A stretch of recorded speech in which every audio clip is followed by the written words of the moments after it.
I suck at jiu-jitsu. How do I suck less at jiu-jitsu? I guess to suck less. Ladies and gentlemen, the diabolical leader of the Headlock Squad.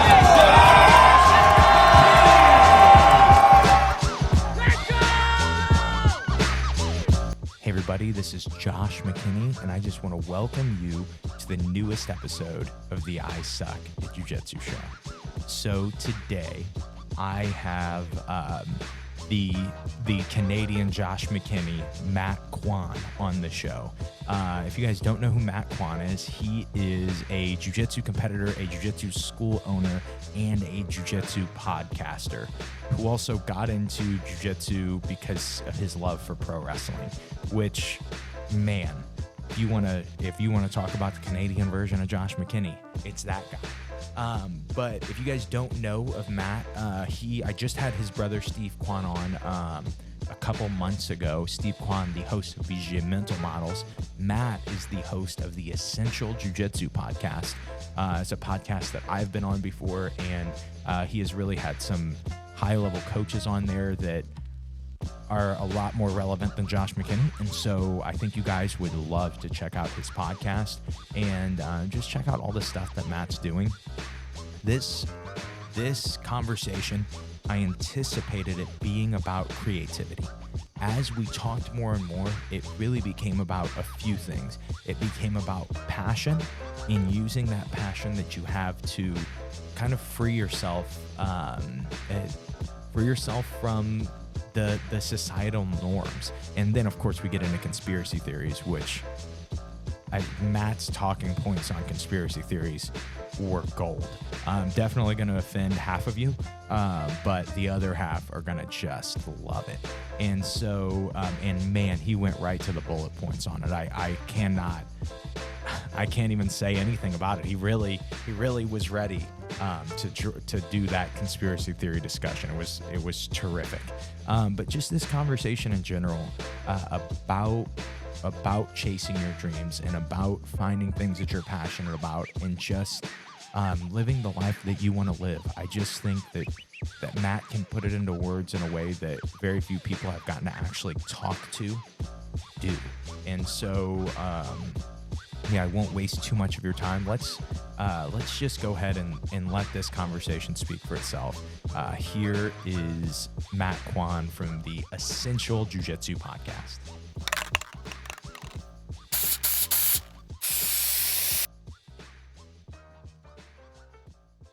Matt, how are you doing today? What's going on, Josh? Thanks for having me. Yeah, man, I'm excited to get another conversation in. I was on your podcast, the Essential Jiu-Jitsu podcast, not too long ago, and I think we discovered that we had a lot in common on that episode. For sure. And since then, you've cut your hair, you've had a child. How's life treating you? You know, I cut my hair and had a child. You know, you know how that goes. Yeah. Isn't it so much less annoying rolling around with like shorter hair? Especially like my hair length in the back. I was getting people would like put their knee down and it would pin my hair onto the mat and I can't slide away. My distance management was not there. Yeah, I know. That was the issue I kept having. And then your hair just keeps like falling out and you got to keep putting it back up in a bun. And it's just so fucking annoying. But I mean, it looks cool. I like having long hair, but I mean, even your hair right now is still kind of long-ish, right? Yeah, it's longer than I kept it before I grew it out that last time, but it's short on the sides, short on the back. So it just stabs me in the eyeballs. And that's the only problem right now. Nice. How do you feel about mullets, which seem to be so prevalent in jiu-jitsu culture nowadays? I had a mullet for a while. I wouldn't say it was as sick as like a Joe Dirt mullet, but it was pretty sick. You know, I would do like the cut lines on the side of my head too, to really show that I'm from the Midwest. And, I loved it. Do you think, was this a question that you're asking? Like, I'm about to grow out my hair and do a mullet, or, what's your... No, I don't think I could ever do a mullet. I mean, it's just too much of a Chad move. But whenever I Yeah. see that I'm in a division with a dude with a mullet and Crocs, I'm like, fuck, this guy's gonna be a beast. But it's something you have to back up, you know? Like if you just have a Oh normal yeah. guy haircut and you have sick jujitsu, everybody's like, "Oh, I didn't see that coming." Yeah, if you have a mullet, you have to be good. It's like in I don't know if hockey's big where you are, but like in hockey here, if you have a tinted visor, you better be fucking sick. You better be passed. I didn't know that. I wasn't in my city where we're at in St. Louis, there's a lot of hockey fans. The Blues won the Stanley Cup a few years ago. That was really, really exciting. That was really fun to watch, but that's kind of the extent of my hockey ability. And I watch, Letterkenny. And so that's pretty much all I know about hockey or Canada for that matter, you know? There's not much more to know. Okay, perfect. Perfect. Yeah. So just before we really dig into the conversation, one, because I actually don't know the answer to this, and more just curious for me, but two for the listener also. What got you started in jujitsu, and how long have you been training? Geez, it's going on 16 years now. It was right after high school. I actually my exposure to grappling in general was through pro wrestling first. I was a big fan of WWF back in the Attitude Era days. I think the first year I started watching was 1998. It was SummerSlam 98. And I remember seeing the promo. It was the Highway to Hell, Stone Cold versus Undertaker. And I was like, I don't know why, but I need to watch this. When Oh when yeah. previously I was like, "Oh, wrestling sucks," and then I saw the promo, I'm like, "God damn it, this looks so awesome." And anyways, I was just like, I was hooked. I watched it all the way into the early 2000s. Then I gave it up. In middle school, I did a little bit of actual wrestling for a couple of years, but I was never excellent. I didn't have like great technique. I would just go in there and try and throw people, and I didn't really win a lot. And then I got into hockey. I played hockey for most of my 20s, and I remember early. I think I was 20 years old. My buddy brought home a book from the library. It was Joe Rogan and Eddie Bravo. I think they were talking about the Twister. I'm pretty sure, or it was maybe a Rubber Guard book. And I was like, "Huh, this is like pro wrestling, but it's real. It's almost like the moves actually work." And then, of course, UFC was getting popular. Those are kind of, in the 2000s. Those were like some pretty that was when like UFC and Pride were merging, and I started watching MMA and being like, man, this is actually what I should be doing. And that was kind of my exposure to it. And then I looked up Brazilian Jiu-Jitsu classes. There was a gym down the street. Me and my buddy uh we went to our first class, and man, I was instantly hooked. I actually just from watching UFC, I was like, oh, a triangle, like you can strangle someone with your legs. And I remember just trying to huck something like that up on someone in my first class, and it actually worked. And I was like, whoa, I fucking submitted someone. That's so cool. Like this is a real thing. So, and then after that, I was just instantly hooked. And another reason why I was more drawn to jujitsu is because I felt like I had more of a natural connection with jujitsu. I felt actually like um, somewhat talented, or somewhat I had some ability that I could work off of. Whereas I used to be a fat kid, and previously in sports, I struggled through like every team sport, like hockey, soccer, football. I struggled to even just like help my team. Hmm. And so this was the first sport where it was just me in there. No one was relying on me, so there was no team pressure, and also I didn't feel like I felt like I could actually understand it from an early age, which was really, really rare for me. I was basically not a very athletic person growing up. So yeah, that's sort of how I got my start. And then I just never looked back. And fast forward to it would have been about 5 or 6 years ago. I made the full switch where I quit my job and pursued jujitsu full time. And yeah, I've never looked back. It's been the best decision I ever made, honestly. So we're gonna have to add growing up as a fat kid and starting jujitsu because of pro wrestling to the other things that we have in common. Jesus Uh, Christ. yeah, it's getting a little scary at this point. Um, because I know what it's like, growing up as a kid who was just in love with pro wrestling. Before you started jujitsu, did you ever hit anybody with any cool pro wrestling moves, or Oh, even dude. after?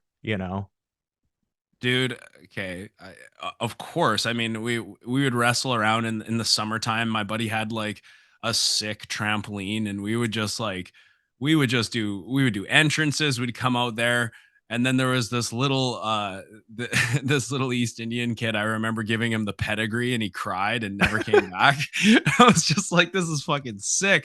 At one point, we were gonna set up tables and stuff, and like throw each other through the tables, and then we're like, actually, this is a pretty dumb idea. I think we could get really hurt doing this. So, but yeah, like on the school ground, like giving each other the stunner. And of course, Oh it yeah. doesn't do anything. And we're like, and then you land it, and everyone's like, oh, and it's like nothing.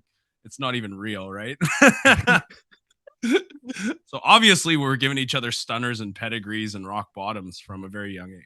That's how every child probably should grow up. One time I actually had, when we were in school, because there was a good group of us that all loved pro wrestling, and this pretty much put an end to the pro wrestling in school for all of us. But one of my friends hit another one of my friends with a true Undertaker tombstone pile Oh, driver, Jesus which you Christ. couldn't pick a more dangerous move uh No, to do. And it was that's it the wasn't most. like, it wasn't even Yeah. in the grass. It was just on, it was in the school on the hard floor. Dude, pile drivers are scary, man. Like, even I have kids sometimes. I'll have like a younger in the advanced class, I have like a much bigger kid rolling with a smaller kid. And there's times when they like pick them up and they're just holding them up. And I'm just like, right away, I'm like, no, no, put them down. Cause like I'm just thinking, like, man, something goes wrong and this kid is paralyzed. Like, I'm gonna look like a complete asshole if a kid gets pile driven in my class. hmm That is, yeah, that's always the scary thing about kids classes, is kids will always inevitably figure out new ways to harm each other. And like, you'll always see a kid like be in a triangle for the millionth time, and then like start to lift the other kid up and be like, oh wow, I could slam him down right now. I could, that might work. I could hit him with the ground right now. Like, no, you I can't do know. that, bro.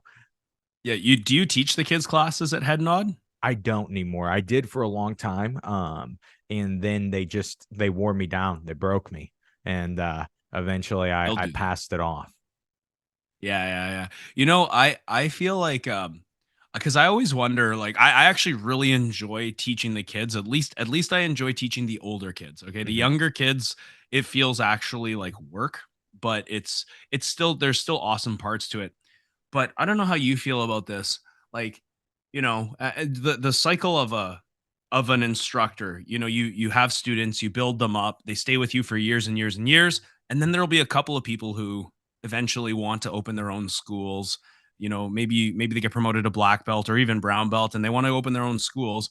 And it's like, um, I feel like if you pass off the kids program to, let's say, one of your prodigies, and then one day they want to go open a school, don't you feel like those kids have kind of formed a relationship with that instructor, and so they might be more prone to be like, well, I really like, this person's been training me since the beginning. I'm gonna go and train with them if it makes sense geographically. I just feel like if I hand off my program, now it's going to be someone else potentially who's building that bond. It's almost like when a baby bird is hatched, the first thing it sees, it's like, oh, mommy, right? And that kid will have that relationship. So do you ever feel like you kind of lose touch with some of the younger students, or do you just wait for them to become like teens and then they start training with you?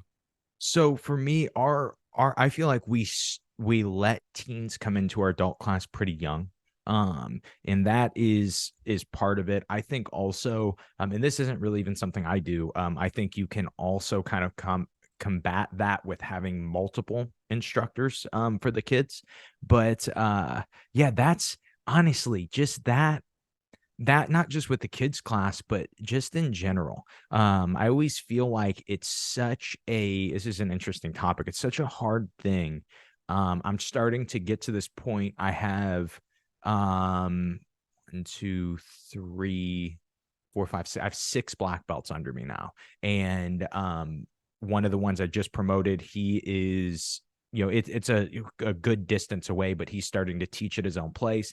And I see that with so many of these guys that are coming up that are purple and brown belts that have dedicated their almost their lives to jiu-jitsu at this point. It's this weird thing in jiu-jitsu where it's really, really hard to find a coach that gives you any type of blessing to leave. You see so much, so many of those relationships that end up broken because of that. And it's something I've been thinking on more and more is like, how do we even equip these guys? Because yeah, I've taught you a lot of jiu-jitsu, but I've taught you nothing about business ownership. I've taught you nothing about actually what it takes to run a school and how to better run a school. And I almost like, for me, I look at that as like this responsibility of like, my coach was really cool about it with me, but I know most coaches that I've seen weren't. And, you had this great relationship for 10, 12 years with this guy. He was your main mentor. And then all of a sudden, when you leave to better yourself, a lot of times there's this stake driven in between. I have no idea on what the best way to approach that is, and what is right as the head coach that is afraid of maybe losing people out of their business. Do you have any thought on that? I mean, you're absolutely right. Like I've gone through that too. I've seen for myself personally, when I started my gym, it was no issue. Like I was a part of a team that when I decided I wanted to move on and really, I was teaching like multiple days a week at this gym. And then I said, well, you know what? I'm at the point now where I feel like I should be transitioning to my own school. I knew that that was my goal. I was putting wheels in motion to make that happen. And then once I found a space, I just said to them, hey, like I need to go do this. This is what I want to do. I want to dedicate my life to it. And they were totally understanding. But the first instructor that I had, we actually ended on bad terms, not because I was going to open a gym. I wasn't ready at that point, but I had seen he had another student who was my friend who opened a school, and he didn't get his blessing. And the way that this guy responded, it was very old school. He responded by basically he sat everyone down in class and he said, hey, so and so has opened his own school. I'd appreciate if you don't go train with this guy. And yeah, it was really weird, and we are all just like, what the fuck? And kind of like that whole creonch type mentality, right? And then I've told the story on the podcast before, I'm pretty sure. It was Thanksgiving, Canadian Thanksgiving, not what we call Yanksgiving, not real Thanksgiving. Not It was Yanksgiving. Canadian Thanksgiving. When is And Canadian Thanksgiving? when is it? Yeah. I don't even fucking know, dude. It's in October. I don't even know I don't know why there's two. I doesn't make any sense to me, but we have it in October usually. Is it somebody discovering the Northwest Passage? Is it something like that? So to be honest, I don't know, and I don't know when it even is. It's just when it pops up on my calendar, they're like, "Oh, it's Thanksgiving." I'm like, "Okay, cool, turkey and pie." Like that's all my brain thinks about. I don't even know. But it might actually be in November. I could be very, very wrong about that. But so yeah, like he sat us all down and was like, "Yeah, I'd appreciate if you don't go train with this guy because he just left. He just decided to leave, and he didn't want to be a part of the same lineage because I guess he had a falling out with this guy." And so anyways, I was teaching at this gym. I was a purple belt, and then I'd been teaching for like a year and honestly making pretty decent money. And the gym was close to my house, but everyone was leaving this gym. And I was actually like, hey, there's not really any serious people here.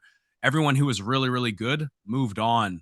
And it became more of a gym focused towards like recreational guys rather than competitors. So I was one of the last guys there who was really trying to like improve my jujitsu and really take it to the next level. And I was kind of looking for a reason to leave, I guess you could say, because I knew that it wasn't benefiting my training to stay there.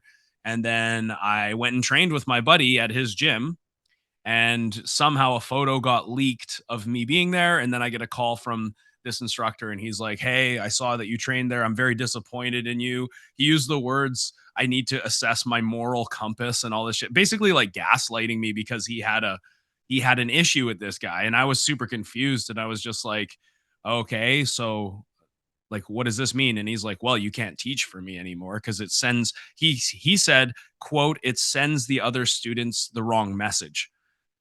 And I'm just like, okay, dude, I'm fucking out of here. Like, Yeah. I think I had like 2 months, you know, I was in a contract with him for like 2 months, and I basically just fucking left. I just said, you know, you thank you for giving me a reason to leave, right? And I actually learned it was actually beneficial because I learned how I don't want to run my business. Like a lot of things that I learned from that guy were like, okay, this really pissed me off how this ended and the way that I was kind of locked into a contract. I was like, okay, there's tons of things here that I think nobody should have to go through. And even though the situation was negative overall, it's funny how in life you have bad situations and you can find silver linings and learning opportunities, teachable moments in those situations, how to like better treat people. And I've always carried that forward with my business. Like I never, I don't know, I don't want to ever have people feel like they can't leave if they don't if they want to leave, and I never want people to feel guilty about, you know, pursuing jujitsu for themselves. For me, I understand that as an instructor, like part of my life cycle is unfortunately to one day potentially say goodbye to students, right? Like Hmm. I'm happy for anyone who wants to make a living off of jujitsu because I don't know, I'm sure you agree. It's a great life, right? It's a way to escape the system. And so when someone comes to me and they're like, "Hey, you know, Matt, I'm thinking about like I want to open my own space." I'm like, I will do anything to help you do that because I know how awesome it is and I want other people to share that life.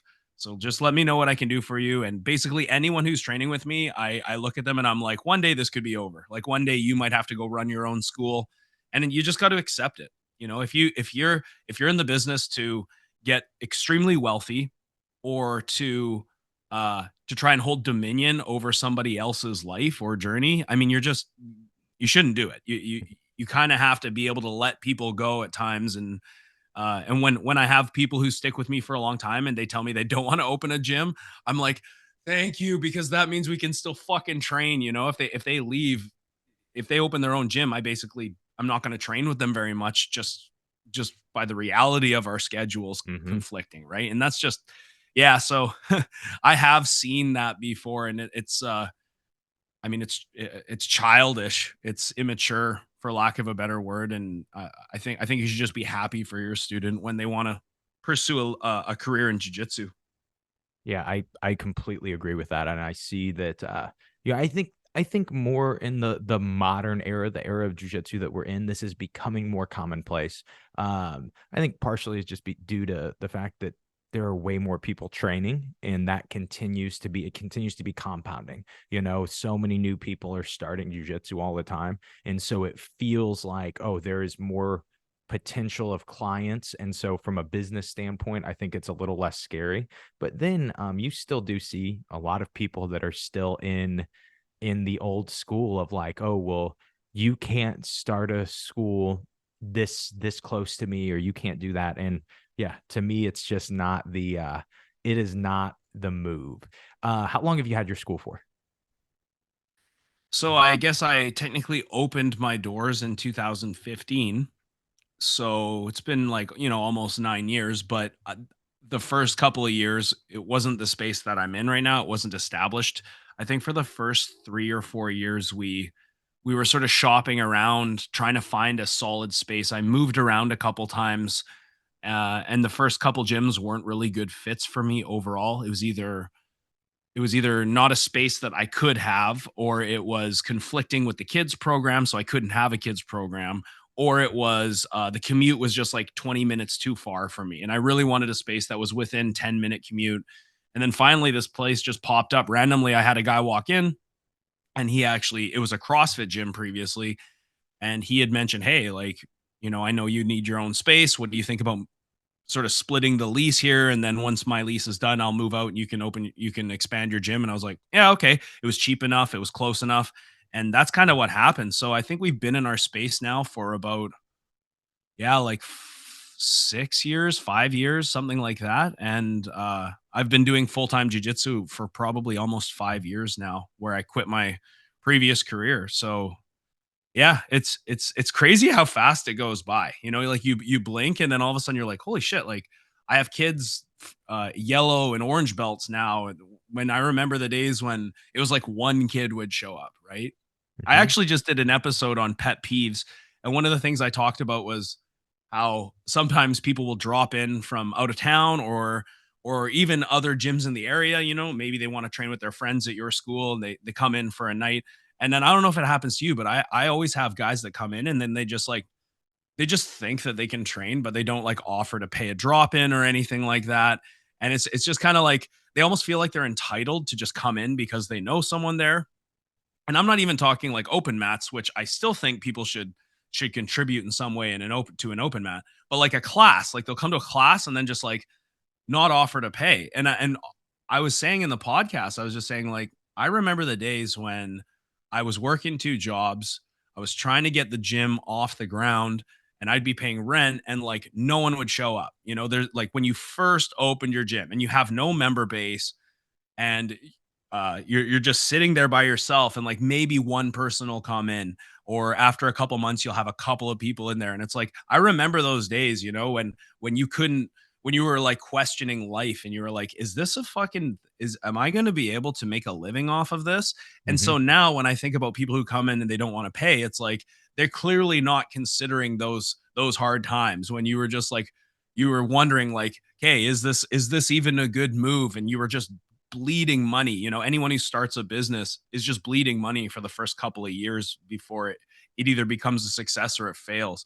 So yeah, I don't know where I was going with that. I think I was just venting, but um People suck, that you know. that's one thing that bothers me is people who like don't contribute when they come in. They don't like appreciate that as a business owner, you put your neck on the line so that there could be a place to train and you could share jujitsu. Yeah, that is man, that is it is just some of the parts of running a jujitsu school that are one, not only there are some parts that are frustrating, but then there are just certain parts that are still unknown. You know, it's not like there is this handbook where people have been running jujitsu schools for hundreds of years and they can say, hey, these are what the best schools have done forever. And still, like when it comes to jujitsu technique, it's becoming less and less secret. But when it comes to business practice, a lot of the time it's still pretty secret, you know, and it's still pretty, pretty tight with a lot of things. And so there are all these questions, these hurdles when it comes to opening a jujitsu school. When you started yours, you know, your intention was though to be full time, correct? Yeah. Yeah, like I was in the culinary arts and it was just cooking is a fun game for a young man who's in his like early 20s and you're just like, man, like you know the shifts are flying by, you're ripping it up, you're just crushing, you're making shit money, but you're like meeting people and like it's fun. And then like you hit 30 and your body just starts to get real tired, you know, and you start looking at long game and you think like, "Oh, what's my future in this? Am I going to be a chef when I'm stuck in an office for 12 to 14 hours a day, you know, and not getting exercise, not seeing my family, being around toxic people, being around an environment that's full of food that's trying to kill you, and just overindulging all the time. Like, is this the life that I want?" And I realized, man, the jujitsu, I just fell so hard for jujitsu that Mhm. I knew I could if I didn't do it, it was something I was going to regret. So yes, absolutely. When I was around the purple belt level that when I was starting to teach, that's when I was discovering, okay, I think I really want to develop a way to monetize this. And previous to that, I wanted to be a cooking instructor. Like when I was going through my apprenticeship, I was like, man, like I love I love seeing what these culinary instructors are doing. It was super fun. The best years that I had in the culinary arts industry was my years in school. That was so fun. And looking back, I'm like, it was unnecessary. Like uh, culinary arts nowadays, unless you're at these high end restaurants where you make absolutely no money, it's literally just become a factory or a conveyor belt. Like anyone can do it. They're streamlining the processes so much so that like the cooking doesn't really require as much skill. You just have to work your fucking ass off. And I was realizing that it's not necessarily the people who work the hardest that move to the top, but it's people who are willing to like kiss the manager's ass and like play the game, talk the talk. And I was just never one of those. Like anyone who knows my personality on social media or in the gym, like I wear my heart on my sleeve, and I get myself into trouble sometimes. And I say whatever I mean what I say. And so it didn't jive well with the management team at the hotel that I was at. And I was just like, man, there's no future in this. Why am I doing this? So pretty early, basically right as I was finishing my apprenticeship, I was already thinking, how am I going to leave this industry? How am I going to start to jump ship and do jujitsu full time? And that was like a process that took a couple of years, honestly. Do you still cook for enjoyment? Do you still cook for I mean obviously for eating, but for kind of hobby and a way to express creativity? Um no, because I never was, you'll see like food on Instagram, and these chefs are like they're like placing tweezers with like little flowers on plates, and they're the food that looks like, one bite, like fine dining, like it's beautiful, it's art, it's expression. I get that, but I've always looked at that food and just been like, who the fuck would want to pay double or triple what they should be paying per plate, and then they leave hungry, and they're Hmm. like, oh, that was such a great experience. It's like I want, when I go out to eat, I want to be full. I Hmm. want to, honestly, the food that I love to eat and I love to make is rustic, good, well seasoned food, that my mom would make. Like something that I eat, and it's memorable, but it's not necessarily pretentious or fancy. Like all the fine dining stuff, if I'm gonna go to those restaurants, I need to have something to eat after, because I was a fat kid, dude. I need to leave full. Like I can't And be you're still spending. in your heart, you're still a fat kid. I am like Hmm. I can't be paying hundreds of dollars and leaving hungry. So, Hmm. I had friends in the culinary industry. I've gone out to eat with them a couple times, and they're like, "Yeah, I spend my whole paycheck just going to the different restaurants in town." And I'm like, "Are you fucking stupid? Like, how do you live? All of your money is going to restaurants. Like, oh, I tried the new chef's restaurant at this this dining room, whatever." And I'm like, what like, okay, cool. Like, I'm gonna go strangle someone. This is way cooler. Like, I'd rather eat like a really well done, well seasoned stew than, Hmm. a Michelin star plate that's like this big. So I've never that's always been the food that I like to cook and I like to eat. I've never been like I've never really bought into the current trends. In fact, there are certain trends in cooking that I look at and I'm just like, man, this is like so off-putting for me, because I like real food. And have you heard of like sous vide, for example? You know what this Uh-huh. is? So Yeah. everyone's into sous vide, right? And I'm not saying you can't they can't produce a good product, but like these people are taking like beautiful steaks and like simmering it in a plastic bag and then just like marking it on the grill, and they're like, "Oh, look at this." And I'm just like, it's so ass backwards. You should take the steak and throw it on the grill and let it char up from raw. You know what I mean? And it's just Hmm. I've compared the two products and I'm like, it's not an improvement. All it means is that you can't fuck it up. Like it's held at medium rare, but you can't fuck it up. But you lose juices and it's got this weird texture to it because it's been just like slowly simmered. So little trends like that on my way out of the industry, I saw that and I was just like, man, I got to get out of here. Like jujitsu was calling me, and the quicker I got out, the better. And I've never looked back. It's been such a good decision. I think for anyone listening, maybe you're not. I mean, I'm sure you're into jujitsu if you're listening, but maybe you're not into the idea of opening your own academy. I always just recommend to the kids that I teach and to my own kids, I'm like, you guys do what you love to do, and if you can own your own business, I'm telling you, if you have that mindset, like I want to lead, I want to have my own business, that's the best way to kind of, like I said, game the system, right? That's the best way to like have the freedom to run the business however you want, manage people how you want, say whatever you want, have the schedule that you want. You know, if I stayed in culinary arts, I'd be missing all my kids' birthdays, Thanksgivings, Yanksgivings, fucking Christmas, like New Year's. Like you miss it all, right? You're always there. So it's yeah, it's been freeing having my own gig. So two places I want to go with that. First, yeah, not a fan of sous vide steaks. Totally on the same page. So I have a sous vide machine, and really, I think I just bought into the marketing of it. I think it was marketed really well. All of the YouTuber cooks that I watched had sous vide machines, and so I'm like, oh yeah. And it took a couple months, and then one day, I made a ribeye for my wife and I, like a 2-inch thick, really good ribeye, in my cast iron. Have I always made it with brown butter, and we both took a Damn, bite of it, and I you know was what to like, "Hey, do. babe, this is better, isn't it?" And she's like, "Yeah." I go, "You know, this took 7 minutes, instead of 4 hours." And I wasn't using plastic bags that their seal breaks or anything like that. It's Yeah. ridiculous, dude. So Honestly, like cryovacking is a very good tool for marinating, for preserving. And I'm not saying that you can't sous vide something and like you could sous vide something and serve it to someone and they'd be like, "This is fucking amazing," you know, of because course. most people don't really like notice the differences, right? Like I have a pretty acute palate when it comes to seasoning. If I look at food, I can generally mimic it. It's actually a skill that I feel has carried well into jujitsu for me. So I Mhm, can like tell the differences between something that's been sous vide and something that's been cooked from raw.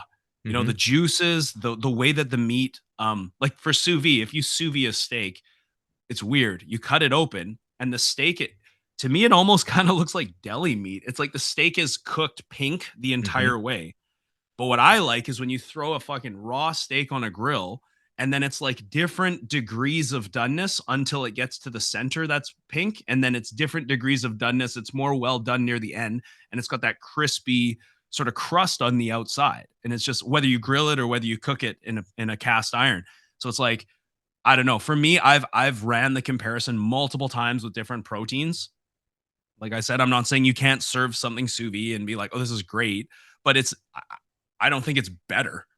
yeah, It's like never better. So why uh-huh, would I, you know, when you're in a, you know, this is what it looks like in a commercial kitchen. You're in a lunch rush or a dinner rush and you're like, "Okay, I got a lamb loin and whatever." It's like, "Okay, I'm going to take my lamb loin out of the water that's been sitting in there for 4 hours just holding temp." Then you open the bag, it's all like shriveled up and sort of shriveled up to this shape that it was sous vide in, and then you just mark it and then you serve it and it's like, "Oh, well, this is great. You can't fuck up the lamb loin because it's already cooked." It's like, this is hack. This is literally uh this is this is not the reason why I got into culinary arts. You know, if this was happening more commonly when I first started, I would have never gotten into it. I was like, I want to make good food that my mom fucking makes. You know, I don't want, and I want to serve food. You asked me earlier, like, do I still cook to express myself? I like to cook to provide. So for my kids, I'll cook. For myself, I'll cook. It's always like hearty, rustic food. It's never fancy. And I love cooking for friends and family. Like if I have people over and you cook a meal for them, that is still something that does, it gives me like really good enjoyment because you're not, when you serve someone food, you're actually, whether they know it or not, you're serving them like a memory. You know what I mean? Like for me, certain foods and certain songs bring back memories. They bring back experiences and like you're sharing that with that person. I don't know, not to get sentimental or anything, but it's like there's a value to food aside from nourishment. You're when you share food with someone you love, someone you care about, and you really put your heart and soul into a dish and they remember it years from then, it's kind of a special thing, right? So I still do like cooking for loved ones and friends. I totally understand that. You think back to, like you were saying, things your mom used to make. You think back to when you walk into your mom's house and you're like, "Mom, remember when you made this?" And like you have this weird, memory associated with a piece of meat, that was just cooked in the right way. That's something really, really cool. So I just wanted to, there are so many different things, though. That's kind of why I ask about your creativity when it comes to cooking. There's so many things that you do that I look at as creative or just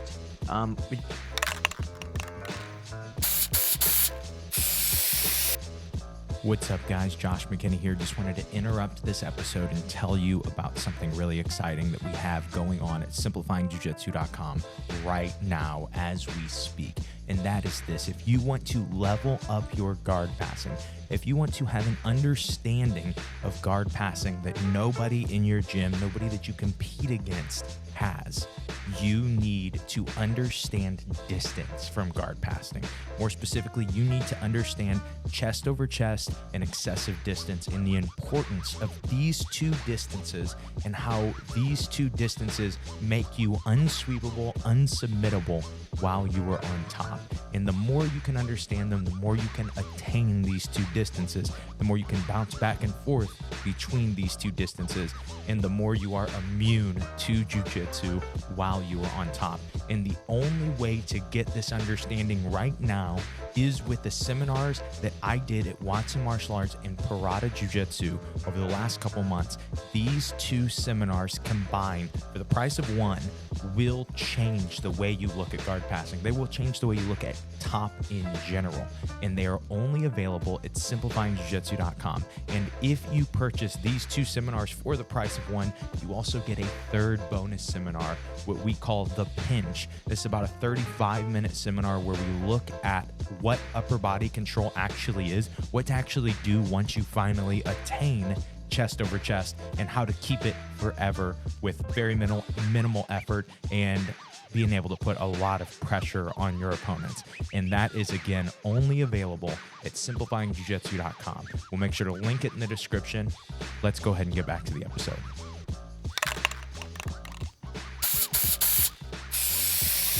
Just passion. So for instance, you are a jiu-jitsu school owner, you have a podcast, you still compete at a high level in jiu-jitsu. You just did East Coast trials. We didn't know each other at the time, so we didn't run into each other, but we were both at Jiu-Jitsu Con competing. And there's this question that I'm often asked when I do other people's podcasts, or even when people are on mine or in person, and I never seem to have a good answer. But luckily, you and I have so much in common, so I get to ask you the same question. When it comes to, those three things: competitor, podcaster, jiu-jitsu coach, why do you do all those things? Because I'm sure that at this time for you, you're at a point where you could probably just be a jiu-jitsu school owner. You don't have to compete anymore. And, for you and I, competing costs us money. It does not. Nobody sees that you. So does podcasting. Exactly. And nobody sees that you have a jiu-jitsu podcast and they go, oh, I'm going to train at that gym. And nobody sees that you compete and they go, oh, I'm going to train at that gym. So these things, maybe in the long run, we hope that they will account for some type of financial gain. But at least for right now, we do them without that. And there is still so much enjoyment out of that. Why do you think that is? Like, why do I do it still? Yeah, why do you do it? Dude, that's such a good question. And honestly, I've thought about that. I've been like, man, if I just did coaching, I would have so much free time. Like it would be fucking so easy. If I didn't have to do the podcast, if I didn't do the online academy, if I didn't compete, it'd be so much easier. Why do I do those things? Right. That's a good question. Couple reasons. It's good marketing. Like people see me popping up constantly on their Instagram reel, whether they like it or they hate it.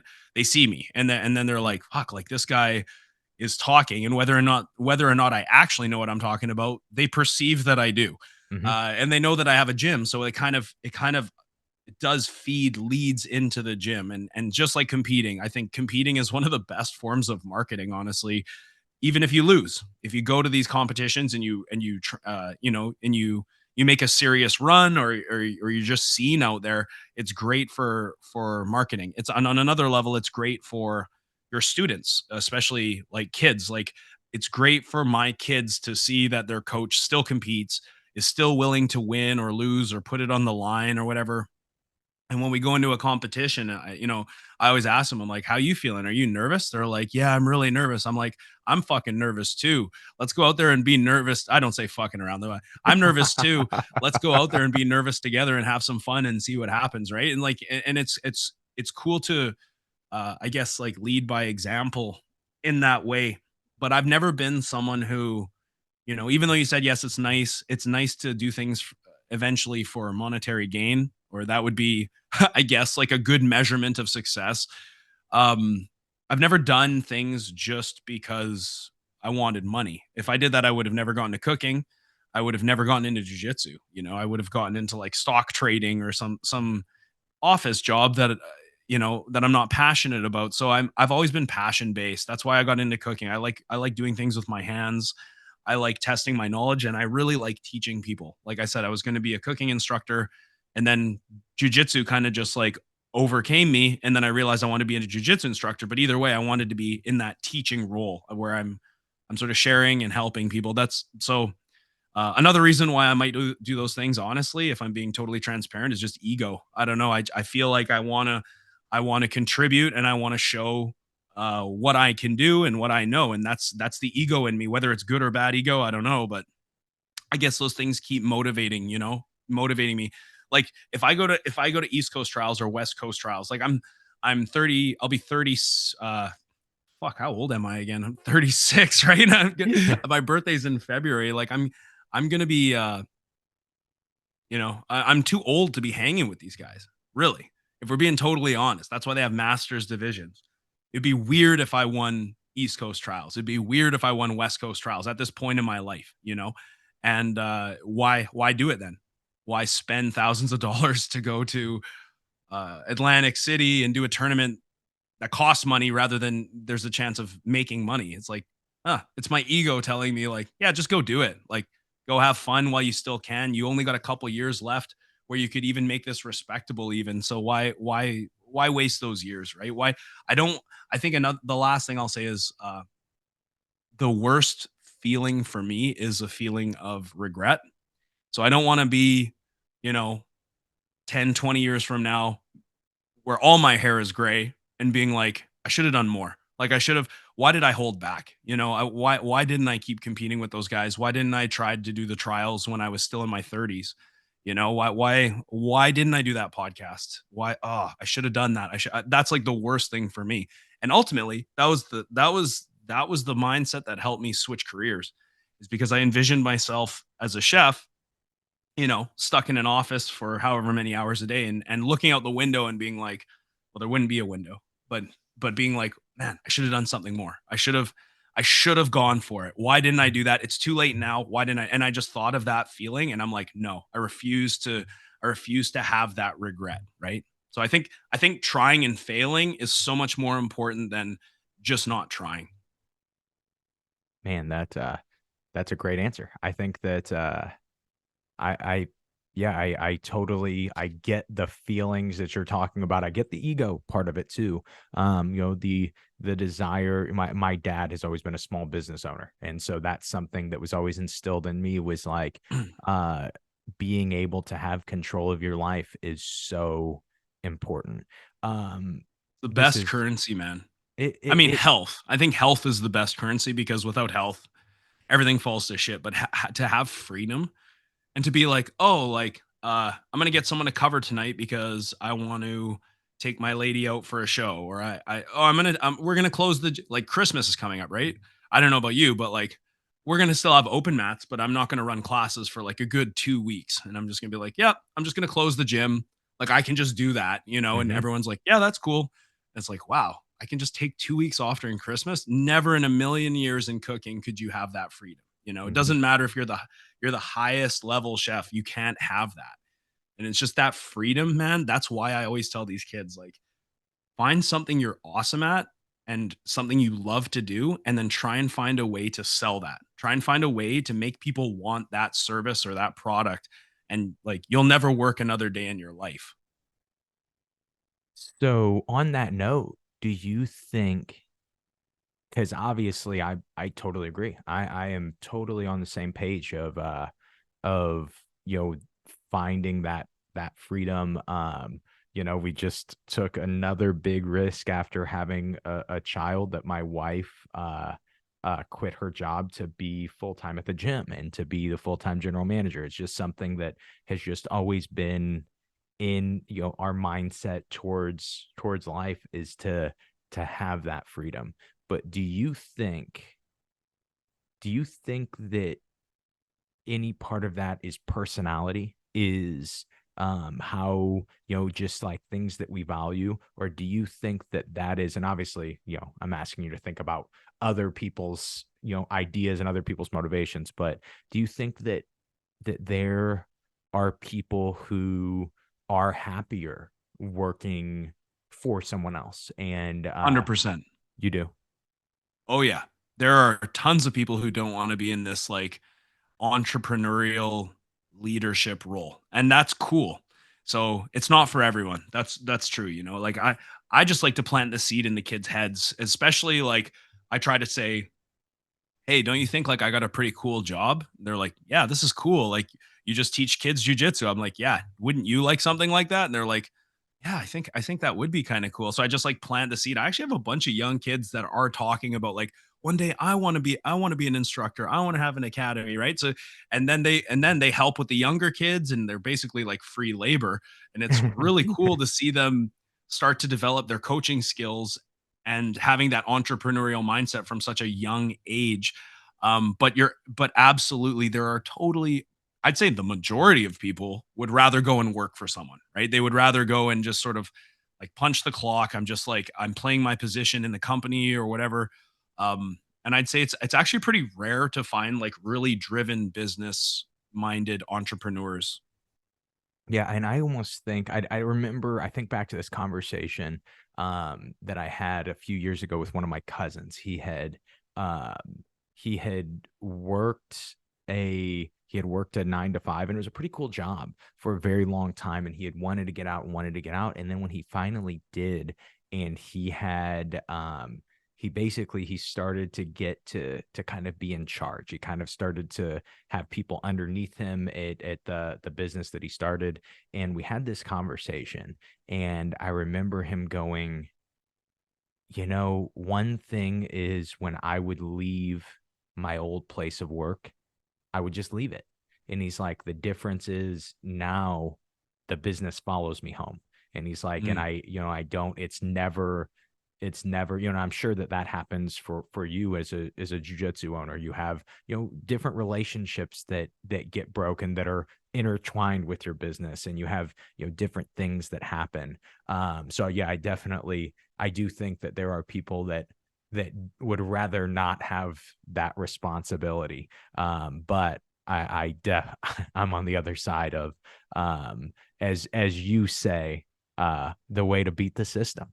And I think that is huge. But on that note of beating the system, I was specifically told, when I interviewed your brother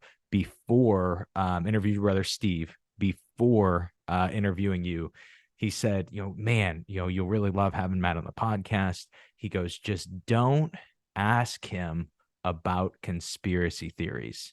And so, What obviously, is it with leftists and hating conspiracy theories? I don't understand that. it's Like like from I find them fun, and I find like people I like COVID for example. I remember people were like when I was like, this is kind of weird. Like, uh, I and again, I don't know what your stance is on COVID, but I was just like, it's weird that the government is mandating me to put something in my body to go to a restaurant, and it's weird that the government is telling me to test people's or to ask people about their medical history before I let them into my school. Like you can say whether you want about got to stay safe and all this stuff, but like that's weird to me. Like that, it felt weird. And instantly, the response I get from all these people, and all of them like generally on one side of the political spectrum was, "You're a conspiracy theorist. Your thought process is dangerous. Like, don't ask questions. Just trust the science." And I'm like, why can't you ask questions? Like, so I'm not allowed to be like to question something and be like, well, this just feels wrong to me. Like, what if we were like, oh, you know what? Like, people who don't want to get vaccinated, like they're the most dangerous people. Let's all put them on cattle cars and ship them away so that they're not a danger. Is anyone going to be like, oh, that's weird? Like, or is everyone going to be like, don't say anything because then you're a conspiracy theory. You know what I mean? So it's like, it's that's that diversity of thought and opinion. That's the real diversity that I think should be promoted, is people all being able to talk about something and discuss. So the whole thing about how conspiracy theories are bad, a lot of them are ridiculous, don't get me wrong. I'm not like, I don't think the earth is flat or anything like that. But but I do like, if someone's like, yeah, the earth is flat, there's an ice wall, and this is my evidence, I'll be like, okay, like I'll entertain this. This Tell sounds me more. interesting. I'm not just gonna be like, yeah, you're a fucking idiot asshole, and I've labeled you as something forever. It's like, oh, okay, you've got a different opinion from me. That's interesting. Like, that's sort of where my state of mind is. And so I think that, yeah, I think that um most people that listen to the podcast know that I illegally ran my gym weeks after the first shutdown started, and Mhm. kept it open for a very long time through everything Did you pretty do that illegal. like under the radar, or were you like promoting, "Yeah, we're open"? I did everything under the radar. I was Yeah. like, so we have a mission statement at our gym, and it is that our current customers are number one priority. And I have always like put that into place of like, okay, well, maybe we don't add anybody. And at first, I would say the first 2 weeks, maybe we had better protocols where we were like having smaller groups training. And then we did even still have, we had like a few like quarantine groups of maybe like 6 people that would come in on their own time and do their own thing. But mainly we were competing in 2020. And so I don't know how we would have been leaving Illinois to go to Texas to compete if we weren't all training. But on that, give me, as I would agree that most conspiracy theories that I don't even say that I believe in them or not, but most of them are fun. It's They're very interesting. fun. And it's just this weird mindset that people have, that like today in 2023 we are inherently smart, we are completely all knowing, we are enlightened, and we know everything that there is to know. So be sure to not question anything. But when you look 13 years ago in 2010 and you compare what we knew then versus what we know now, and you go, oh, it's different. We've learned that we were wrong in a lot of different places. And so I always question, like, well, why can't we still be wrong? Mhm. But on that note, give me one of your fun conspiracy theories. Give me something that you like. What's one of your go-to, your favorite? Maybe you're going to a tournament and you guys have driven there, competed, and now you're driving back hours and you're in deep conversation with these guys and you start to share some good, you're looking up at the stars and you're like, I think that's a UFO, bro. Like, give me something. What's one of your go-tos? I mean, I think one of the biggest ones is the moon landing. I don't think that we did go. Whether or not we've sent like non-manned spacecrafts there, I don't know, but pretty sure man hasn't gone there. And it's not like, I don't even base it on the footage. Like, the footage to me is suspect, but I'm not like, oh, look at the flag or whatever, blah blah blah. Even though I think that those are good points, it's like there's things about NASA and how they talk about the water level, the water level rising. Florida's supposed to be underwater right now. It's not. The water level really hasn't risen at all. Even though they said that the polar ice caps are going to melt, that movie Water World, and how that's going to be our future. It's like that didn't happen. I think the Van Allen belt, like the radiational field that surrounds lower Earth orbit, I'm not so sure that we can even get out of that. I'm not, and I feel like it's just weird that it was a live streamed event in 1969 from the moon that people could see in their living room. I'm like, how what's the technology behind that? How could they live stream it? And how could they send those guys there on the same weekend as Woodstock, if I'm not mistaken, and then come back, no issues. And then if you ever watch uh Buzz Aldrin in his interviews, he talks about how, like, yeah, the truth is hidden and all this stuff. And like, he looks like a frail old man who's been living a lie forever. Even one of the last voyages they did, I think it was in 1972, they have the footage of the lander taking off from the moon, and something is panning up. The camera is panning up and zooming in as it's taking off. I'm like, who did they leave behind? Like, how is that being done in 1972? You're going to tell me that someone is controlling a camera robotically as they're leaving? Like, that's the narrative, right? That's what they want you to believe. And so there's so many things I look at and I'm like, but with my own two eyes, um this seems not real. And you can say whatever you want. You can call me a conspiracy theorist, but like, I at some to some degree, I have to trust my own eyes. And then there's NASA saying that they no longer have the telemetry data to the trip to the moon. So it's like, what do you mean? That's like the most important voyage in history. They just Mhm. don't have the data anymore. Like, what did you record Matlock on the same fucking VHSs or something like that? Like, what do you mean you don't have that? So that, to me, when I see things like that, I'm just like, oh, okay. Like, I just don't trust basically anything I hear on mainstream news now. If I hear anything on mainstream news, the first thing I do is I say, okay, I'm not saying it's true. I'm not saying it's false. I just don't know. And Mm. I'm happy not knowing, and I'm happy not even staying neutral on it. But one thing is for sure, I feel like it's unlikely that we put men on the moon, in my opinion. And the thing is, people are like, so I always hear two things from people who are like really into this like space porn stuff. The first thing is they say, why would they do that? Right? If you think about it, if you believe that and you look at the footage and you know it looks like shit, and you look at the rover or the lunar lander and you know that it looks like shit. You know that it doesn't look like a legit craft of any kind. And you know that they didn't have that technology to do a live stream without lag, in 1969. If you believe that, like, you will literally believe anything that you're told. So like, it's almost like it programs you to accept any narrative in a way. The other thing I hear people say is, "Oh, well, I think we went, but I could see that the footage that was released, I've heard this from multiple people. They're like, "Oh yeah, that footage, I could see them recording that and that footage being fake because they were like missing footage on the trip, but that doesn't mean they didn't go." And I'm like, so you're willing to admit that the footage looks fake. You think the footage could be fake, but you also are standing by that they went. To me, I'm just like, okay, man. Like, that's when I see that people are capable of being programmed, and they're not capable. A lot of people are not capable of thinking of like another opinion, right? Mhm. So if someone was like, "Oh, I think we went to the moon, but let me hear your argument," that's cool. But if they're like, "No, you're a fucking idiot because you're questioning this," that's when I'm like, oh, okay, like, you're dogmatic about it. Like, it's creating an emotional response rather than you just being like, oh yeah, like, let's hear what you have to say even though I disagree.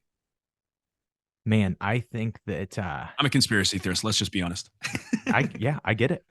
I think I probably am too, depending on, what conspiracy it is. But I think that, not even with conspiracies, I think that same ideology it's probably present in everything. But jujitsu is something that I have some authority to speak on. And it's present in jujitsu.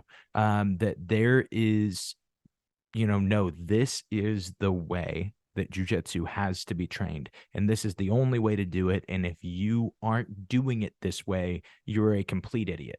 And you see that so much, but on the same perspective, it's like, well, this wasn't the way we were doing it 5 years ago.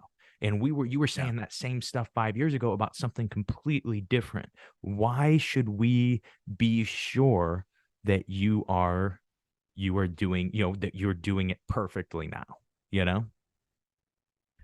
Here's a conspiracy that's in jujitsu. I actually just interviewed Robert Deagle last night, and we were talking about heel hooks in the gi, right? And so the conspiracy theory is, if you let heel hooks happen in the gi, then there's too much friction to escape, and the heel hook will be somehow more dangerous because you're wearing gis and there's more friction. Am I wrong in saying that? Like that's why they don't allow That's what reaping and I've. leg Uh-huh. and heel hooks, right? Like that's what we've been told to believe, right? Okay. So we were kicking around the idea of an 80cc division in the gi, like 80cc gi championships, same rule set completely. So all subs legal, you know, overtime rounds, whatever.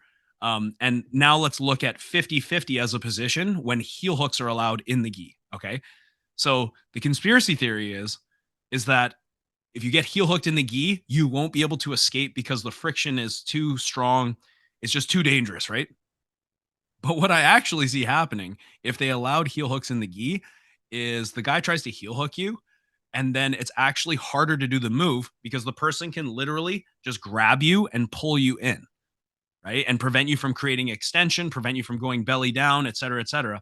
So I actually think not only would heel hooks be more difficult in the gi because of these reasons, but I also think that allowing heel hooks in the gi wouldn't solve the issue of 50-50 being a boring position, because how are you going to heel hook someone from 50-50 when they can literally just grab your collar and hold you there?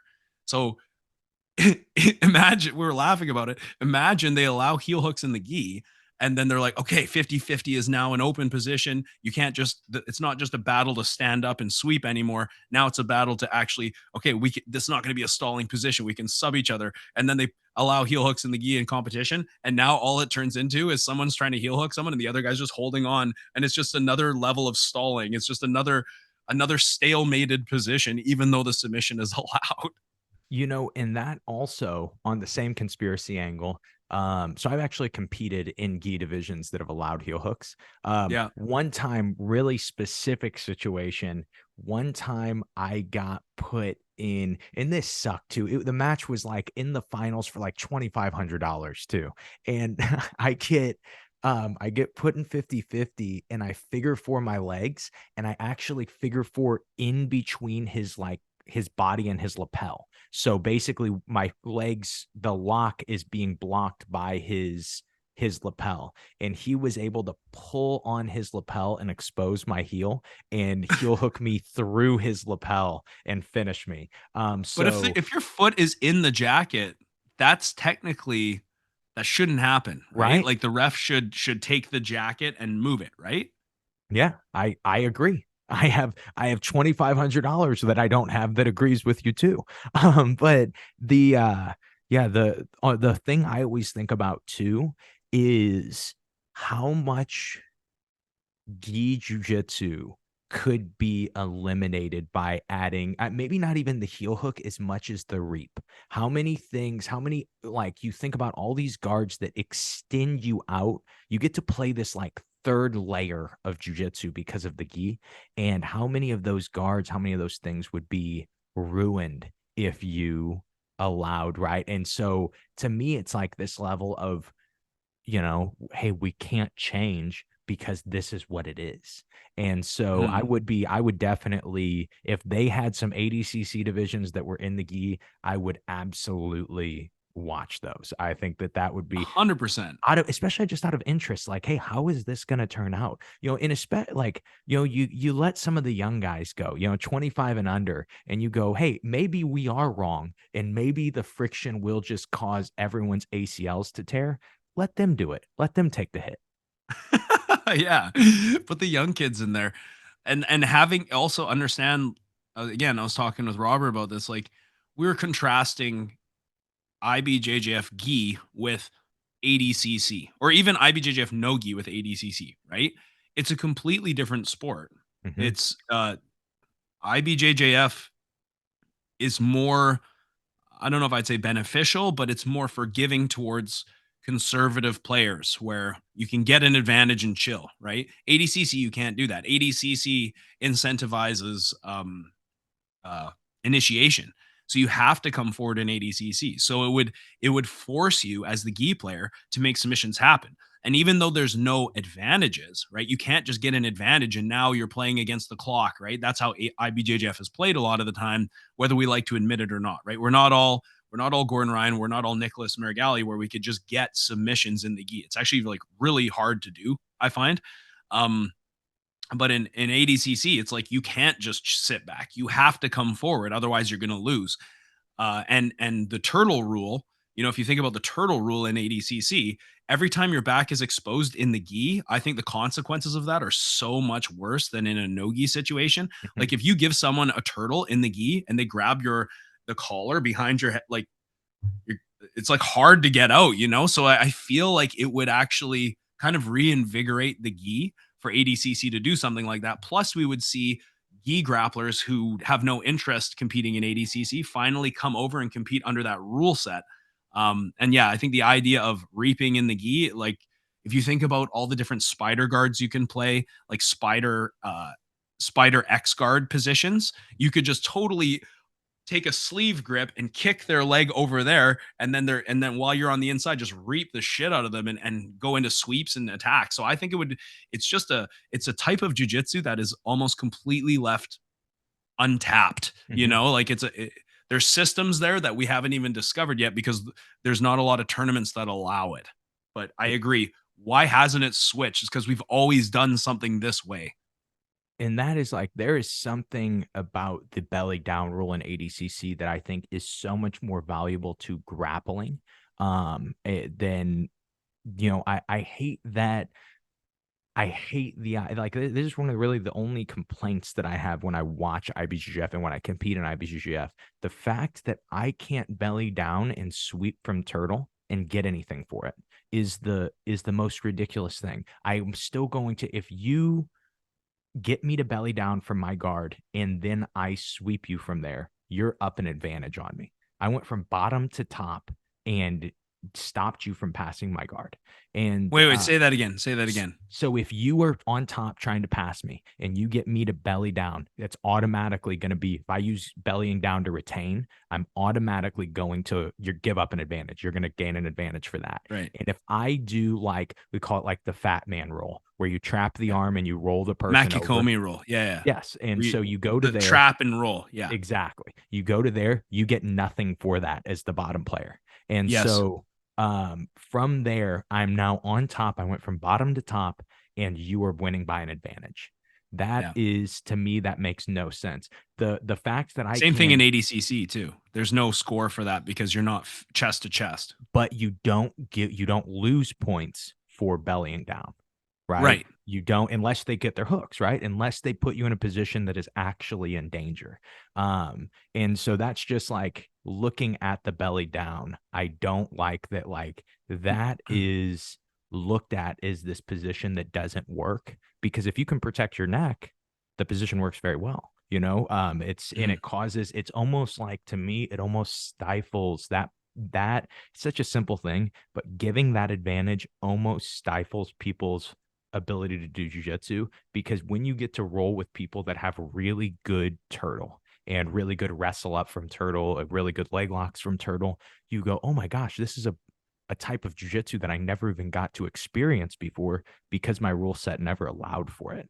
And that's something that's always a complaint. But then on the other hand, I don't love I love that you have to push the pace of the match in ADCC as the top player, but there are times as the top player that I do think that backing out is the best option for you when you're starting to get in a bad spot.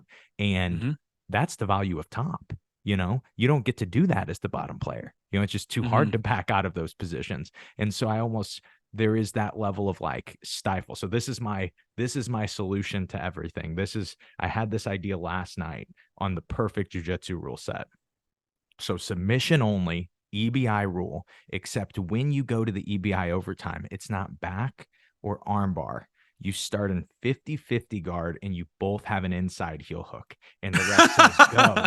And then whoever wins, think about it. The overtimes will be 3 seconds. You'll never have to worry about the overtimes. It's just a game of chicken. It's just a game of chicken. Locked hands, unlocked legs, just first person to go. I was thinking, you're the first person I've laid this idea on. What do you think? Are you willing to invest in the Josh Mckinney Invitational Tournament series?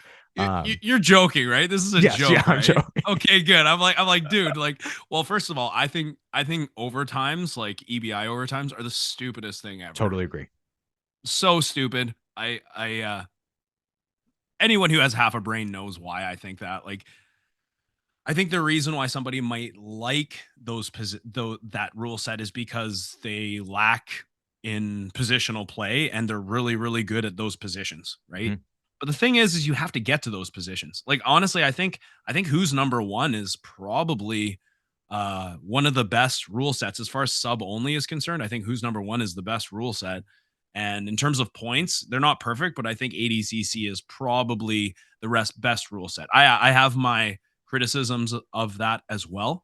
Um, I go back and forth with advantages. They're awesome when they work in your favor, but they suck when you lose by an advantage, right? So Uh-huh. like I don't like how easy it is to just get advantages. I prefer a rule set that is more forgiving when there's a bunch of movement going on and like you almost take their back and then they escape and they almost pass your guard and you escape and like there's tons of movement and there's not necessarily like a score from that. For me, I think it's a lot more exciting because just naturally as athletes, we will tend to game the system whenever we can. So if we get up by 2 advantages, we look at the scoreboard, there's 2 minutes left. Like you're damn right, you're going to be playing that clock.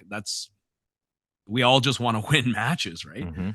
I think like my one criticism for well, I have a couple, but one of them that I don't like about IBJJF is how you have to sweep from a guard, right? Like Mhm. if you're in bottom side control and you bridge and roll someone and you end up in top side control and that's like how is that not a sweep? How should that not be rewarded? You know what I mean? Mhm. And I remember being at a ref seminar and I asked the guy that and he said, "Oh, well, we prioritize the act of regarding or whatever." And I'm like, "Yeah, but it's still a move. Like, someone's in north south and you sort of tip them one way and then go the other way and you reverse them. Now you're on top north south. Like, you just ended up in an awesome position. You did it with intention and with control. To me, makes no sense why that's not scored. I'm not a big fan of that rule. But also, uh, I got a question for you. So we're talking about turtle, right? Do you think turtle is more of a guard or more of a pin? Because I've talked to Greg Souders about this, and I believe he considers that kind of a pinning position, right? Like being on top of someone, even though you're not pinning them, you're in, I guess you could say, a dominant position. But then there's a lot of good turtle players who literally refer to turtle as a guard. And I agree with you. If you do a Makikomi and sweep someone from turtle, that should be rewarded as if turtle is a guard. So when you look at the turtle position, do you look at it more of as a pin or a guard or even something else? So I look at it as a guard, but something I will teach my students is when we look at pinning, my idea on pinning is shoulders and hips generally being flat on the mat, right? The reason that that is important, the reason that that's relevant to me is because you can put your weight on somebody and put it on their torso when their shoulders and hips are on the mat, right? And so you're able to crush, you're able to wear someone out. The problem with how most people do turtle is they will keep their hips and shoulders equal distance from the mat. And this allows me as the top player to center my weight and put my weight on you. My first time rolling with Chris Paynes, I've rolled with him a few times since. It really was the reason that I started to understand the position as a guard, something he never allowed. One, he never allowed me to control his hips. He never allowed me to win inside space. But something that was really noticeable for me is when my weight would go to his hips, his shoulders would raise off the mat. When my weight would go to his shoulders, his hips would raise off the mat. So there was never a point that I actually felt as though I was able to put any real weight on him for any significance. And so that's kind of why I don't look at it as a pin until you flatten, right? When you flatten or when somebody just sucks at the position and they sit there for you, I do look at it like you are pinning the person. But I just think it can be played in a way that if you never keep both shoulders and both hips equal distance from the ground, and you're never square to the ground, I think that it can be played in that way that it is not a pin. It's just my So opinion on it. So in the IBJJF definition of a guard, It's anytime your legs manage distance or are barriers between you and your opponent, right? Mhm. From the bottom position. So then if let's say Turtle becomes a guard, let's say IBJJF is like, you know what? We've changed our mind. Turtle is now a position that you can score from. It, we consider it a guard. What do you then define a guard as? Because the legs are not being used to manage distance anymore, and your back is exposed. So if that becomes a rule, how do you then define the guard in IBJJF? I guess I define more of the points, what the goal is for that position. Because really, the goal is for that position is going to be to flatten the person completely or to get your hooks in. And so I would look at either of those two things as maybe points of value or place to put points. I don't think I would say, I wouldn't define it as, oh, you're passing the guard. Um, I mean, I guess you could say that maybe it's not even a guard then in that situation, but I don't think it is a position that has both offense and defense, right? It is a position that we can, from a lot of different ways, attack from. You know, we can use it to create different leg entanglements. We can use it to wrestle up. We can use it to create different quote unquote sweeps. But I don't think that it's a position that you can say like is equivalent to bottom side control, right? So bottom side control has very, very small amount of offense from there, right? Bottom mount has even less offense from that position, right? But when I look at Turtle itself, I think that there is, when you've gone with good Turtle players, they have not only like skill wise can they get you, but they have so much variety of things that they can still do. It's just like they are playing this risk to reward. They're giving you a closer opportunity to get the hooks in and get a choke. And so, and maybe I would probably need to define it differently verbiage wise, but I just more mean in a sense of, I don't think it is a negative position. And it should be, I don't think it should be counted as such. So that's I agree, but then I think about this situation. I think about being behind someone, they're turtling, and then let's say I don't have hooks even. Let's say I have a seat belt on them and I'm like chest to back looking for my hooks, looking to roll them through, and then they 4 point and I start shaking off the top and I fall off and they're on top. Should that be a sweep? Man, I think you went Because from I don't bottom to think it top. should be a sweep. You don't think so? Uh No, I don't because I feel like there's an intention to go. Well, it's fucking hard because even if they do the Mackie Comey roll, there's still an intention for you to take their back, Mm-hmm. right? But is it an intention when you have a seatbelt and then they start just shaking you off and you fall off and you're on the bottom? Like that's a great way if you want to end up on the bottom in ADCC or IBJJF. If you're up and you want to play guard, if you can get behind them and go for a back take and then fall to the bottom position, great. You're now on the bottom position and you got what Mm-hmm. you wanted, right? So how would I can see being behind someone and they trap your wrist and roll you through. I could see that being a sweep. It was done with intent or whatever. But let's say somebody goes behind you and they get a seatbelt, and as they stand up, you fall off. Is that a Man, sweep? that I get what you're saying. I do. Yeah, I It'd be think I'm interesting if it was, because then it's like there's actually a consequence to a failed back take, which is something that ADCC and IBJJF doesn't have, right? mhm. Like if you fail and you end up on the bottom. So it'd be interesting if they were like, yeah, that is a sweep now. So And I think that this comes of like, so the reason I look at it as a sweep is my opinion on how I teach jujitsu and I teach grappling. And that is that top is a more valuable position. Right. And so that is something that I am, very big on. But that is, I definitely see what you mean about like, then it might deter people from going for the back. Right. And so if you're trying to push, you're trying to encourage movement, you're trying to encourage offense, it might make people just sit on the hips and just be like, well, yeah, I might lose the back, I might lose my point. So I do, I get what you mean on that. I was I'm I was leaning back towards the Josh McKinney Invitational rule set, man. Like the more we talk about it, and maybe point elimination is the move, and maybe it's time for that inside heel hook game of cat and just mouse, shootout. just the shootout, man. I I was thinking like one way that they could settle that would be turtle. If you have a hook in, one hook in, and then you end up on the bottom, it's not a sweep. That makes But sense. if there's no hooks, so if they just trap and roll, or if you go seatbelt with no hooks and then you end up on bottom, that's a sweep.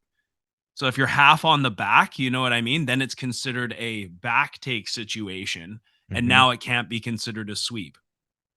I don't know. Man, I like it. Like Oh I tend to man, think that go behinds should even be like I think go behinds you could make an argument that those could be scored. You know what I mean? If you mhm. can get behind your partner, give you like 1 point or something like that. In some rule sets, they are too. I don't know what I've even competed in that's been a rule. But I know I've done things that if you shoot and the guy goes behind you, he gets. I want to say he would get two, for a takedown, Wow. and it was like, even though he didn't initiate the takedown, but yeah, who knows?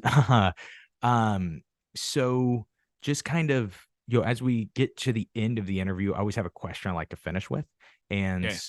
so I'm sure I will have to have you on again, and we can discuss rule sets. I'm sure there are a million things we could still be discussing. Usually I don't feel like at the end of the interview I'm like, man, I have so many more questions, but this was one of those. And so I'm sure we'll have to have you on again to do that. But until then, I always like to finish with this question. And I kind of ask it like this: what is the best or some of the best pieces of jujitsu advice that you have ever gotten, or what just springs to mind when I say that? That I've received? Yes, that you've received. Oh geez. Huh.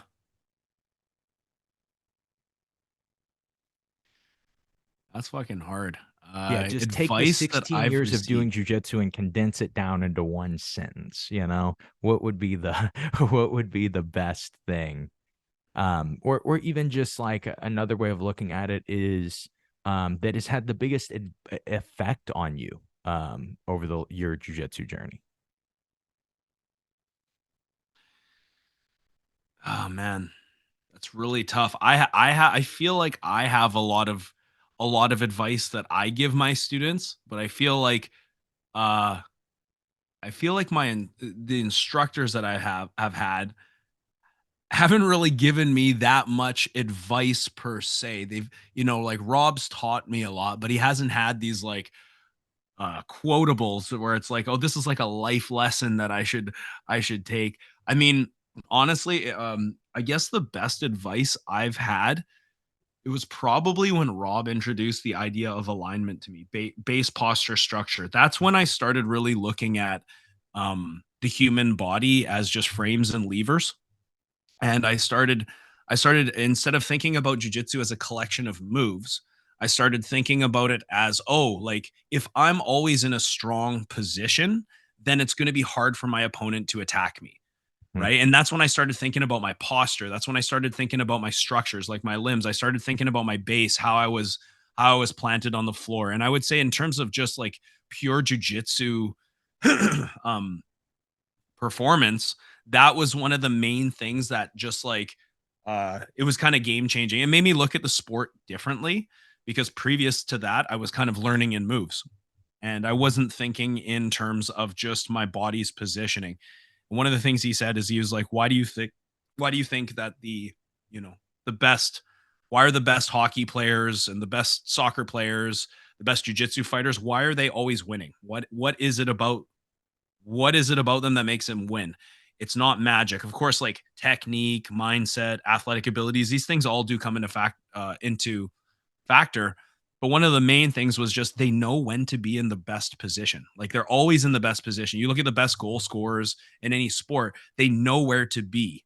And that's actually a really hard skill. Aside from like, I always use hockey as the analogy because I'm a Canuck, but like stick handling, skating, things like that, like those are all individual skills that you need to have to make the game of hockey happen. But one of the hardest skills I find as someone who still plays is being in the right position at the right time. If you could be super good skater, super good at shooting and passing and all that, but if you don't know where to be, you're totally ineffective. And jujitsu is kind of the same thing. You could be excellent at strangling someone from the back. You could be excellent at finishing leg locks, arm bars. But if you don't know how to get to those positions and you can't prevent your opponent from like getting chest to chest on you, like you'll never get to those positions. So I think just like understanding that the best athletes are always in the best alignment, they're always in the best position for any given task that they're trying to do. That was really that did kind of open my eyes, you know, and I realized like, oh, there's more to this game than just learning moves. It has to do with um, the biomechanics of my body and how am I composing my stance that will make me a lot stronger or weaker. And that's why I tell my kids, especially when they're like the new little kids and we're doing like wrestling, I say, listen, kids, like I'm not gonna lie, it's hard to shoot in and double leg someone when they're good. But one of the best things you can do as someone who doesn't, if you don't have a lot of takedowns, one of the best things you can do is think about your stance. If you can be in your stance, if you can have a down block, if you can always have your elbows in and hand fight from here, you're going to make it so hard for your opponent to take you down. It's the kids who stand up straight and their hands are by their side, you know, and they look disinterested. Those are the kids that get blast doubled over and over and over again.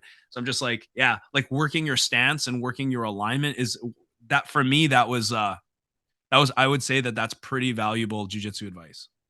Man, I totally agree. I think that that is, you look at the other side of it is not being in the worst position or not being in the inferior position. You see that in jujitsu. The difference with jujitsu is there's not 5 players on each team or 10 players on each team. It's one-on-one, and you can either be in the best or the worst position in each match. And yeah, I really do see that, like, in my explanation, when I'm talking about people competing, like the most important thing you can do as a competitor is score first. And that doesn't mean you have to score early. Sometimes it means you just don't get scored on for a while. And, I see that so often because most guys will continue to overreach and continue to make more and more mistakes because they're like, well, I need to score. I need to do something. And yeah, I completely see how that advice could be, especially game changing for somebody who has always only learned in moves. That just seems to be, having different ideas and different concepts to help you with that seems to be where the game is going. And so many coaches are getting this big help from it. And I would say too, like if I was going to give advice to any gym owner out there, it would just echo what we spoke about last time when you were on my show, and that's you got to keep it fun. You um got to keep the training fun. If it's not fun, and and it's a business that you're trying to run, in an ideal world, we have a room full of like really good dudes, like really high level guys. That's always what every coach kind of wants. But at the same time, you have to think about like recreational people too, because they're going to be the majority of your income. It's not going to be the high level competitive athletes, right? So keep it fun. And another thing I would recommend if I was going to give advice to anyone would just be like invest in your body. Like as you get older, it becomes more about leaving practice uninjured, and sort of staying ahead of injuries so that you can stay on the mats for long periods of time, because everyone takes their health for granted until one day they blow their knee or they tear their MCL or their meniscus or whatever, and now you're on the shelf and you realize how actually fragile we're built, right? And so I think taking those small steps to really invest in your body and stay up with your prehab and have a good diet and good rest, those are, I think, invaluable pieces of advice. Man, I totally agree with that too. I think that, those are always advice that when you go, yeah, I wish I knew that when I was younger. It's something I knew when I was younger, but just didn't do.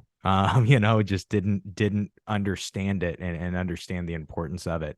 And as I've just gotten a little older, starting to really see how important those things really are. And then of course, as a school owner, how important just keeping things fun is for the whole team, for the whole environment.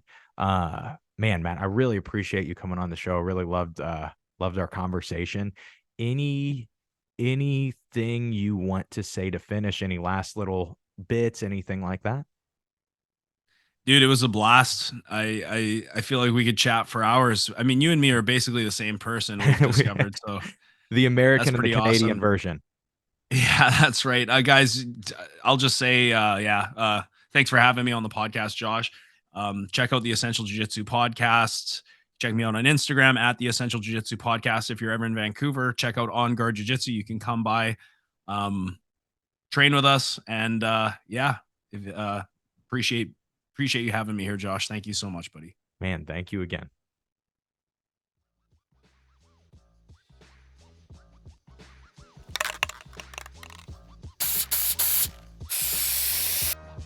And that is the episode. I told you guys that was a good one. I told you guys that one, it was funny. It was just, I'm really getting more and more away from the Zoom meetings, but there are certain people that I can really only talk to through Zoom. And I just think that they're still worth doing. Some of those conversations I get to have, this is one of those episodes that I feel like I was asking a lot of questions for me, and just it's tough to know when you are a jiu-jitsu school owner and a jiu-jitsu athlete to know what you should be putting your time into, right? You have a finite amount of time, and knowing what you should be devoting your time to, and a podcast and all those other things. And it is this constant battle of, am I doing enough here? Am I putting in enough here? And getting to talk to Matt about, how he views it and how he thinks about it was just so much fun for me. I actually recorded this a couple weeks before it came out, maybe almost even a month before it came out. And so I've had a lot of time to kind of ponder some of the stuff we've talked about, and I really think that episode is probably worth a second listen. But yeah, really appreciate Matt for being on the show. Really learned a lot. I'm sure you guys would learn a lot from his podcast, the Essential Jiu-Jitsu podcast. But that's pretty much all I have for you today. I hope you guys enjoyed today's episode, letting Matt close us out on the year. We will actually be back with our good friend Mop, Andrew Ebers, who I always forget his real name, but Mop Jitsu, as you guys know him, who's been on the show a couple times. He is the head MMA coach of Wolves Den. He is Sean Woodson's MMA coach. And we got to have this conversation a couple weeks ago just about coaching, about building a team of coaches, and then, of course, about all kinds of other random and crazy stuff like Mop and I always talk about. And you guys are really going to like that episode, and that will kick off the year on January 2nd. I think you guys will enjoy that if you've been enjoying the show. That's pretty much all I have for you guys today. I hope you guys enjoyed today's episode. I hope that you check out those seminars that I've been telling you about all month, about chest over chest, about guard passing, only available at simplifyingjujitsu.com. And most importantly, I hope that today's episode helps you guys suck just a little bit less at jiu-jitsu. Have a great day, guys.